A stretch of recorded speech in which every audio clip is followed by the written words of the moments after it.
Señoras y señores, damas y caballeros, es un gusto para nosotros dar la bienvenida al ingeniero John Ortega Bauta. Él es director del partido político DPL, Desarrollo, Patria y Libertad. Están haciendo las gestiones del caso para lograr que el CNE, Consejo Nacional Electoral, les entregue el número correspondiente para participar en los procesos electorales que vive la patria. Ingeniero Ortega, ¿cómo va este trámite? Sabemos que es engorroso, difícil, pero ¿cómo están las cosas? Bienvenido, buenas tardes. Muy buenas tardes, José Luis. Gracias por la apertura y la oportunidad que me das y gracias a toda la audiencia respetable que nos escucha y se informa. Nosotros hemos aplicado desde el año 2021 todos los requisitos, hemos ingresado toda la documentación que se requiere para en buena lid poder ser reconocidos como partido político de cobertura a nivel nacional. DPL, Desarrollo, Patria y Libertad, es un partido político que viene haciendo bases, viene haciendo foros de formación política desde el año 2021. A la fecha hemos realizado más de 60 foros, contamos con el aval de la academia para la formación de nuevos políticos, porque lamentablemente toda la clase política que tenemos hoy en día y que están ahora mismo, tratando de participar en una nueva ley electoral del 2025, está totalmente corroída, corrupta, desorientada y no saben ni por qué mismo están participando. Nosotros hemos entendido que la política es una ciencia y un arte de servir al pueblo ecuatoriano, no servirse de la política para hacer actos de corrupción. Nosotros estamos analizando a fondo la problemática nacional y cuáles son las soluciones sustentables y sostenibles que necesita la patria al corto plazo. Y cuando hablamos del corto plazo, no más de 90 días. Parece que esto no ha entendido la clase política cuando se habla de soluciones a corto plazo. Se pueden implementar soluciones a corto plazo a máximo con 90 días laborables. Tener otras soluciones que van a tomar un poco más de tiempo a mediano plazo y pensando en el futuro para que un proyecto de gobierno que contenga gobernanza y gobernabilidad se pueda mantener a través del tiempo sosteniendo ese proyecto político 30, 50 años.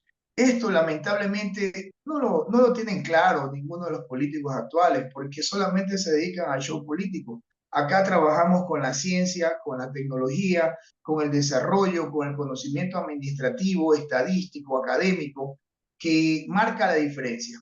Sin embargo, tenemos a un CNE que de manera muy tramposa, y lo tengo que decir claramente, nos ha dado intentos fallidos para la entrega y reconocimiento de las claves y formularios para nosotros poder participar en esta ley electoral, llevándonos hasta febrero 8 en el pleno que estaba en ese día, estábamos en el orden del día en el punto 6 para ser tratado nuestro caso y que se nos entregue los formularios, las claves, para ya nosotros poder recoger las firmas, en este caso el 1.5 del padrón electoral, más de 250.000 firmas, para nosotros poderlas entregar y que sean validadas por el CNE. No obstante, misteriosamente, nunca se trató el tema de DPL a pesar de haber estado en el orden del día. Esto es grave, así de sencillo. Se violan los derechos de participación y sucede que por más que nosotros nos quejamos y tratamos 15 cartas a la doctora Tamaín para que se nos reciba en su oficina, en su despacho y nos dé una explicación, nunca nos atendió. Entrevistamos a través de una radio amiga al señor Pita y lo confrontamos y le dijimos, se comprometió a ayudar, nunca nos ayudó. Luego de esto, hemos hablado con los otros consejeros, tampoco.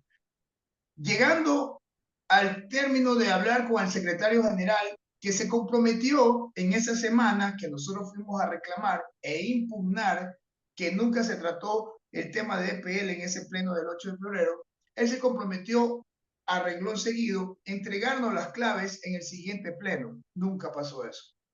Tanto insistir, tanto pelear y tanto, recién nos entregan el 13 de mayo. según el cronograma electoral, que lo tengo aquí a la mano, resulta que el plazo para la entrega de firmas fenecía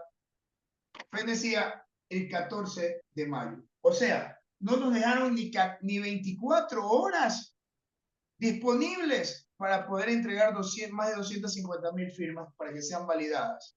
Esto es injusto. Esto significa violar todos los derechos de participación a los cuales nosotros tenemos acceso de manera constitucional. Se han violado derechos constitucionales. Con el equipo de abogados nacionales y extranjeros, representantes de los derechos humanos, estamos armando una acción de protección que vamos a presentar en el TCE para que este caso sea conocido, revisado y no quede en la impunidad y se nos permita participar. No sé si estemos fuera de tiempo, pero no podemos quedarnos de brazos cruzados, porque esta es la única institución, el único partido que tiene soluciones sustentables y sostenibles a toda la problemática nacional, que se la hemos presentado a los diferentes gobiernos y que nos han dado contestaciones traídas de los cabellos. Por ahí hubo un vicepresidente que nos dijo que no podían aplicar nuestras soluciones porque habían demasiados compromisos políticos. Otros que no se puede porque están en otra cosa. Señores, se están festinando los recursos del Estado y los recursos del Estado pertenecen a todos los ecuatorianos. Se tiene que gobernar en favor de las grandes mayorías y no de protección de grupos de poder ni de ciertos sectores.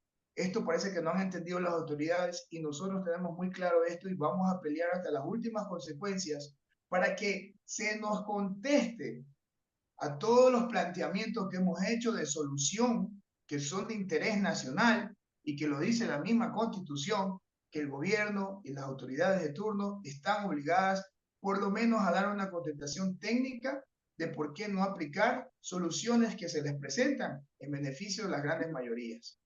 Entonces, esto es traído al cabello. Por ejemplo, el tema de energético. Nosotros hemos dado soluciones a este tema. Y sin embargo, hacen mutis. Fuimos invitados a la comisión de fiscalización en el mes de febrero, y advertimos lo que iba a pasar con el tema de los apagones, con el tema que está sucediendo.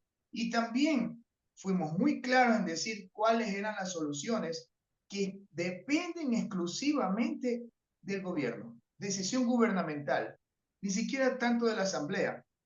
Claro, la Asamblea debe de apoyar un proyecto de reforma de ley. Se debería adherir al gobierno y apoyar, porque ellos tienen que demostrar que están gobernando en beneficio de las grandes mayorías y no en protección de grupos de poder. Yo escuchaba esta mañana al presidente de la Cámara de Industrias, escucharle en un mensaje muy emotivo, decir que todos tenemos que arrimar el hombro y que es el momento de que todos tenemos que sacar al país adelante porque es un problema heredado, es un problema de fondo, es un problema muy complejo y que el gobierno está haciendo todo lo necesario. No, yo la verdad es que discrepo y a ese discurso que da deberíamos pedirle entonces, en aras a lo que él mismo está diciendo, que se sinceren las cosas. Porque él habla de que el gobierno debe de compensar, ¿verdad?, a las grandes industrias por el uso de los generadores eléctricos que van a tratar de dar energía adicional y que se los debe de compensar. Y directamente entiendo que va por el lado de los combustibles, porque dice que los combustibles están a precios muy altos. Entonces yo le digo, ¿por qué no habla de que las 500 empresas más grandes del país se desconecten del Sistema Nacional Interconectado? ¿Y por qué lo digo? Porque ya a estas alturas hay más de 100 empresas de las grandes industrias que ya tienen infraestructura fotovoltaica, tienen autonomía energética, que tranquilamente se pueden desconectar y liberar una cantidad muy importante de capacidad energética que no solamente cubriría los apagones y no estaríamos pasando esto que nos están haciendo vivir, que es una represión económica, y resulta que también quedaría un superávit bastante importante para poderlo vender en el mercado spot a precio internacional, tal como nos los venden a nosotros. El Estado ganaría porque generaría recursos, va a generar recursos a la interna, y resulta que deja de vender energía y combustible subsidiado a estos grupos de poder. Entonces, Esas son las cosas que como ecuatoriano yo me siento súper defraudado porque salimos a hablar y no decimos la verdad al 100%. Se dicen verdades a medias. Y esto le hace mucho daño al país. Y siendo la solución así de sencilla, que se desconecten del sistema y que las empresas generen su propia energía, ¿por qué no se da paso a esta solución, ingeniero? ¿De quién depende? ¿Del gobierno? ¿CENEL, CELEC, de la clase política? ¿Cómo estamos apartando esta realidad, ingeniero John Ortega Pauta? Mi querido amigo, Ecuador está viviendo ya hace más de 1 o 2 décadas un problema gravísimo de corrupción. Tenemos un modelo de corrupción piramidal que comienza desde la parte de arriba y termina sobre las bases, que somos el pueblo ecuatoriano en general, que pagamos los platos rotos con delincuencia común, sicariatos, asesinatos, narcotráfico, etcétera, etcétera, etcétera, que está generando una falta de seguridad integral a nivel nacional y una falta de productividad. El ecuatoriano tiene miedo a poner un pie en la calle, así de sencillo. Y esto porque se origina desde arriba. ¿Cómo se está pasando el tema energético? El tema energético, aquí viene varios factores.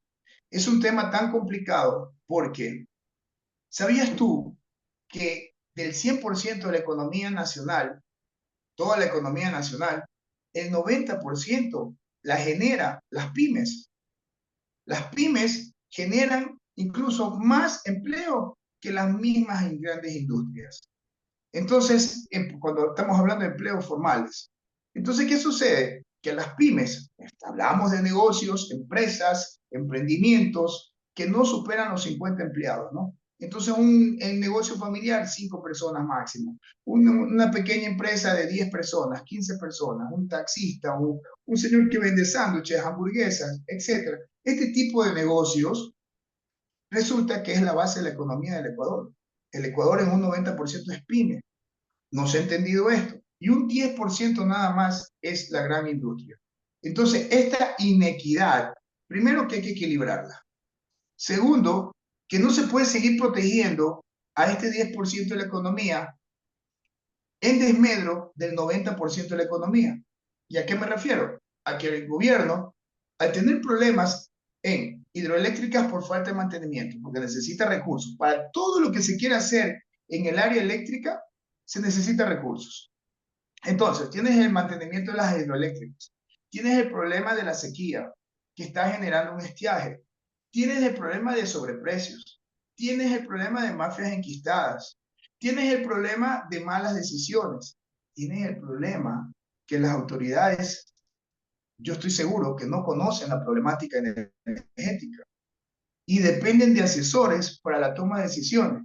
Y estos asesores viven en otro planeta o están en otro patín, como se dice vulgarmente, porque lo asesoran mal y toman malas decisiones. Yo escuchaba con mucho horror a la ex ministra de Energía decir en la Comisión de Fiscalización que se necesitaba y que el gobierno estaba haciendo la gestión para adquirir 650 millones a través de los multilaterales para reactivar el parque termoeléctrico, que son más de 450 termoeléctricas que tenemos a nivel nacional. El 90% de ellas ya tienen una data de más de 50 años y el 10% hasta más de un siglo. Entonces, tomando en cuenta esto, que son altamente contaminantes, los multilaterales, Ecuador necesita recursos, los multilaterales resulta que tienen como premisa, hace varios años atrás, a las ODS, que son entidades internacionales de los Objetivos de Desarrollo Sustentable que protegen el medio ambiente. Y ellos le dicen no a las termoeléctricas. La economía punto verde, que no permite termoeléctricas. Tenemos a las normas ISO 50001, que trabajan en el desarrollo de energía limpia y no permite generación de energía con termoeléctricas. Entonces, todas estas entidades en un buró de crédito que tú vas a pedir recursos para poder solucionar el problema energético, te van a decir no. Y si que te prestan, te prestarán con intereses altísimos. Hay que preguntarle al presidente con cuánto prestó los 4.000 millones que se lo están dando totalmente retrasados y que no le alcanza para nada. Entonces, si ves cómo es la problemática. Y nosotros necesitamos miles de millones para poder solucionar el problema eléctrico. ¿Cuál es el principal problema eléctrico, más allá de las hidroeléctricas? Es que Ecuador no ha terminado de diseñar la red eléctrica a nivel nacional, el anillo de red. O sea, el Sistema Nacional Interconectado. Solamente cubre un 65% del territorio nacional. El 35% falta conexión. Entonces pasa lo que dijo el otro día. Vamos a hacer un apagón masivo, más de 8 horas a nivel nacional, porque resulta que no tenemos backups. Resulta que tenemos que apagar todo para poder hacer los cambios. Entonces, o sea, hay falta de conocimiento, falta de mantenimiento, falta de conocimiento de medida, de metodología de implementación. Entonces, esto no se ha entendido. Entonces, aquí hay que hacer un verdadero trabajo de reingeniería, de implementación, en base al manejo de prioridades, en base a los tiempos. ¿Qué tiempo me va a tomar solucionar parte por parte y para poder ir recuperando? Pero todo esto son soluciones de mediano y de largo plazo. Entonces, Ingeniero ¿qué John hacemos con los Ortega, apagones? ingeniero John Ortega, le agradecemos mucho su gentileza en atendernos. Gracias por absorber estos dos temas importantes y vamos a seguir tratando estas consideraciones tan fundamentales para la vida del país. A nuestros televidentes les decimos que si les gustó este video, denle clic en el pulgar hacia arriba, que se suscriba a este canal, que aplaste la campanita para que reciba más mensajes de DPL, Muchas Desarrollo, Patria gracias. y Libertad. Sí, adelante, Muchas por gracias. favor. Que Bien, tengan una buena tarde. felicidades.